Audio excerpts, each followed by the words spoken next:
Bonjour, je vous présente aujourd'hui un thé noir appelé Aiguille d'or du Yunnan, qui est une cueillette du printemps 2015, en avril 2015. Donc c'est un thé qui doit son nom à la forme de ses feuilles sèches qui sont dorées et en forme d'aiguille. Donc je vais l'infuser avec le gaiwan, mais on aurait très bien pu l'infuser dans une théière qui contient 50 centilitres ou une autre théière comme celle-ci qui contient 25 centilitres. L'intérêt de ces théières-là, c'est qu'elles ont un filtre au bec, qu'on voit peut-être pas là, mais qui permet d'infuser son vrac et surtout de pouvoir remettre de l'eau et de réinfuser plusieurs fois le même thé, les mêmes feuilles. Donc j'ai échauffé de l'eau à 95 degrés avec ma bouilloire, je préchauffe le gaiwan, je verse mon eau dans le petit pot de réserve, voilà. J'en mets dans la petite tasse pour la préchauffer aussi. Comme ça permet, quand on met les feuilles sèches, qu'elles commencent déjà un peu à s'humidifier, à se réchauffer. Voilà, donc là je verse mon eau, qui est à 95 degrés, et je vais laisser infuser entre 40 secondes et 1 minute pour la première infusion.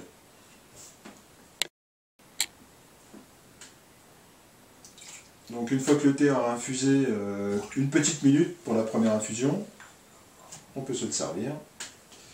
Donc si on avait infusé dans des plus gros contenants, comme cette théière ou comme celle-ci, on peut infuser plus longtemps, sachant qu'on fera que deux passages d'eau. Voilà, donc là on peut voir on a une belle couleur orangée, avec des reflets jaunes. Donc au nez on trouve des parfums, un petit peu de sous-bois, un petit peu de café, qu'on retrouve en bouche, qu'on retrouve un petit côté cacao, un petit côté comme ça chocolaté. Donc c'est quand même un thé assez puissant, puisqu'on a infusé qu'une petite minute, et déjà c'est un thé qui est quand même assez corsé. Voilà, donc une fois qu'on aura fini de boire cette première liqueur, qu'on soit seul ou qu'on la partage avec ses amis, on pourra infuser une seconde fois, donc les mêmes feuilles, hein, c'est le principe. Voilà, donc là on est toujours à 95 degrés, et puis là on va l'infuser 2 minutes. Donc après 2 minutes d'infusion, on obtient une liqueur qui est un petit peu plus foncée, puisqu'on a extrait plus de matière. Voilà.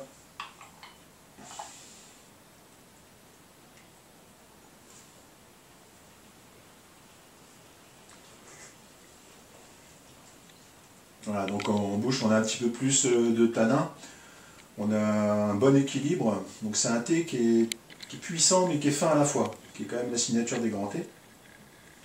Et on a une longueur en bouche qui est vraiment très, très appréciable. Voilà, donc je vous souhaite de bonnes dégustations et une bonne découverte. Merci.